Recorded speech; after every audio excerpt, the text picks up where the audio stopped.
From Los Angeles, I'm Jenny Tapcho with Skip Bayless and Shannon Sharp, guys. How are we doing over there? I was doing good Saturday, doing very well Saturday, not so well yesterday. Yeah. I was pretty low on Saturday afternoon when Kawhi and my Clippers just stunk it up against Dallas and Luka. And then I wasn't feeling so bad yesterday when LeBron and the Lakers stunk it up even worse than the Clippers did. There's no such thing. Yes, there was. Foul smell. That's what I saw. Smell. I feel like, Shannon, you were posting a lot about that. You know, I don't know what happened. They visited the restaurant. I was hacked. The Lakers did the same thing, and that is where we begin. Yes, the Lakers came up short yesterday in the first game of their series against the Suns. LeBron's 18 points was the most of any Laker in the 9-point loss. Anthony Davis didn't help out much more, scoring only 13 points. And after the game, Davis said he took, quote, full responsibility for the loss, adding, "There is no way we are winning a game, let alone a series with the way I played." So, Shannon, does AD deserve most or all of the blame here? There's enough blame to go around. I thought he and LeBron, so Skip, this is a very winnable game for them.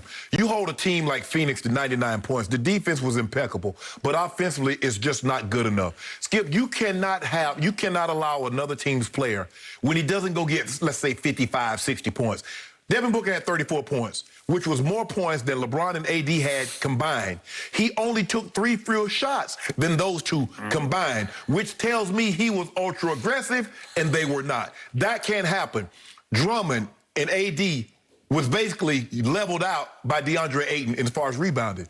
He had 16. The two combined, I think, had 17. Skip, that can't allow to happen. Now, everybody wants to blame Andre Drummond, and what I'm starting to see is that every time AD has a bad game, they blame Drum. Now, this is the same Drummond that was on the court with AD when he went 42, 12, 5, 3, and 3. The only Laker to ever have a stat line like that against the Phoenix Suns just 2 weeks ago. When he got back and he had that monster game against Portland, Andre Drummond was on the court. Skip, they got crushed on the glass. There are very few teams that can crush the Lakers on the glass because they are one of the few teams that still play conventional, a 5, a 4, and a 3. And they got out rebounded by, what, 47 to 33. That's 14 rebounds, Skip. You can't lose that. No rebounds, no rings. No rebounds, no rings. You got crushed on the offensive end. So if there's no Drummond, who's going to get the board? And you can play AD at the 5. Skip, AD's made it abundantly clear. He does not want to play exclusively at the 5. That's, if you look at him, AD had some of his best years. Who did he have sided? Boogie. Because Boogie played the 5 and he got an opportunity to play the 4. Last year, JaVale, Dwight. He likes playing. Now, he'll go to the 5, Skip, late in the ball game, last 5, 6, 7, 8 minutes. Yeah, I'll play the 5. But to have him bang against Ayton, bang against Nurkic, bang against Yoke for the entirety of a game, that's not what he wants to do, and it doesn't serve the Lakers very well. I just felt that this was a very winnable game, considering how well they played defensively. You hold a team to 99, Skip. That's all it took, 99 points. They held them in the fourth quarter to 18, held them in the second quarter to 20 to 21. The first quarter, they gave up 32, but all the rest of them was under 30. But the Lakers are going to have to get, and I love what AD said. AD knows that he needs to play better. He needs to be more aggressive. The problem that I have with AD, you just played against Jay Crowder in Miami. You punished him inside. Is that AD sometimes he's like, oh, yeah, I can shoot this outside shot, I can shoot the 3. Yes, you have that ability. But if the shot's not falling, get your butt down on the block, drop step, and go over the top of Crowder. Now, if you want to get Ayton outside, you want to pull him away from the basket, put the ball on the floor and try to get to the rim, I get that. But you should not be shooting jumpers over Jay Crowder from 15 and three-point land. That should not happen. So I'm glad AD said what he said. LeBron, no, this is normally a feeling-out game. But even as a feeling-out game, Skip, for LeBron, this was a very winnable game for the Lakers. I expect to play them. All the Suns did was hold serve. I expect them to play a lot better, AD and LeBron in particular, to play better, and we're going to get game 2 on Tuesday night. You guarantee that? I guarantee it. It is interesting that you were 2.5-point underdogs in this game, and now you're 2-point favorite. They know what's up. They know what's up with Chris Paul's, I guess it's his shoulder, his arm. I don't know what it was. Hello, are you making excuses? I'm not making excuses. Okay. I'm wondering what happened to Chris Paul with 9:24 left in the first half. He said he heard a crack. You heard a crack? Right. Well, that's bad. That's bad. Right? And yet he reached down his arm, Right. and it looked like your basic NFL stinger. How many stingers have you had in your career? Yes, that's where what it you looked get like. hit somewhere up in the cervical region, up in your neck, and suddenly it flashes down the nerves down your arm. Well, that's what normally happens. Something got pinched. You get hit from the side, and the head does. Because in real time, Skip, you couldn't see it. I was like, what happened here? I couldn't see it after the replays. I'm saying he hit into Cameron Johnson. His head hit Cameron Johnson's right arm, I think, and kind of whiplashed him a little bit. And he got a bolt down his arm. Okay, well, you know and I know, usually those pass, right? You can shake it off, you can stretch it out a little bit, and usually it passes. I don't think you can take a pain-killing injection for it, because I don't know what you can't stop what happened at the disc. You don't want to deaden the nerve, because that's all the feeling, that's the sensation you have. So you.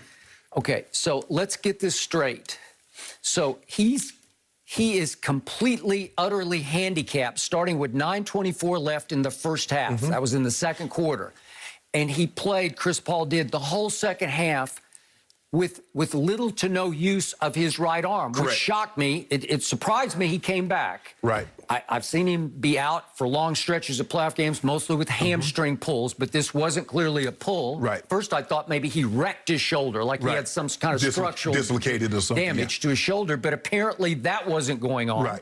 So he comes back, but he can't even dribble with his right hand, because he can't even control the basketball with his right hand. Are you kidding me?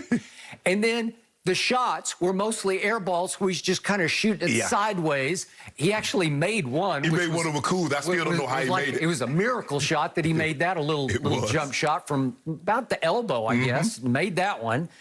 But you're telling me that the Lakers couldn't pull out a game in which Chris Paul is completely handicapped on offense, especially for the whole second half, and you shot 19 free throws in this game before they shot one at home in front of, they announced 11,000. It felt like it had 18,000 there, because it was loud and it got crazy in there.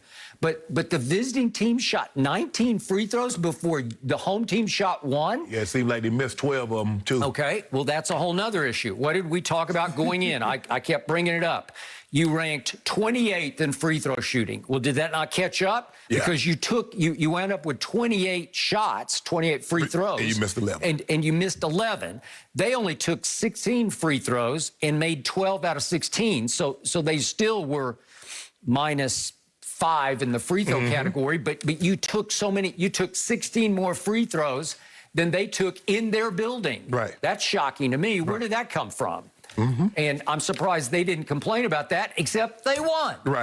They won with their leader, with their MVP candidate, Chris Paul, so hobbled in the second, not hobbled, but so restricted in the second half that he couldn't dribble or couldn't shoot. And that's why, Skip, that's why they were able to win, because Chris Paul is one of the few leaders, one of the few great players that scoring is not the only way he can impact the game. It's more so, Skip, he only averaged 16 points a game, but it's more so of his leadership. He's still a defensive prowess. He's still a bulldog. He's still tenacious on ball defending. Yeah, he's going to be handicapped shooting the ball.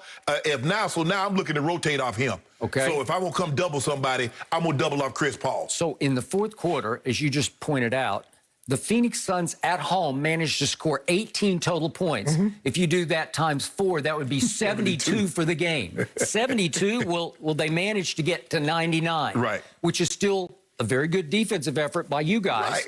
But you could score only 90. You're kidding. So they scored 18, and you managed only 22 points in the fourth quarter. And in the fourth quarter, Chris Paul made that one shot out of the 3 that he took. The other 2 were complete, like missed by 10 feet air balls. And yet, in the fourth quarter, Chris Paul had 0 assists and 0 rebounds, and obviously 0 turnovers because he just barely even touched the ball.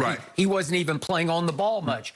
Devin Booker just took the whole game over. He said, I'll be the point guard and the shooting guard all in one. Skip, why not double him? Why not get the ball out of his hands and make someone else beat you? That's what I didn't understand about Vogels. You still allow him. They kept you in the pick and roll. Just jet that. Okay, if Ayton going to roll to the basket, make Bridges, make Jay Crowder, make someone else, because I know what Devin Booker can do. Yep. And even though Skip, this is his first time on the big stage, I've seen enough of him to know that what he's capable of doing. Now I want to see if Jay Crowder can take and make those big shots. I want to see if Bridges is going to take and make those big shots. I'm going to put the ball in Cameron Johnson. Okay, if you make 6 or 9 threes, we're going to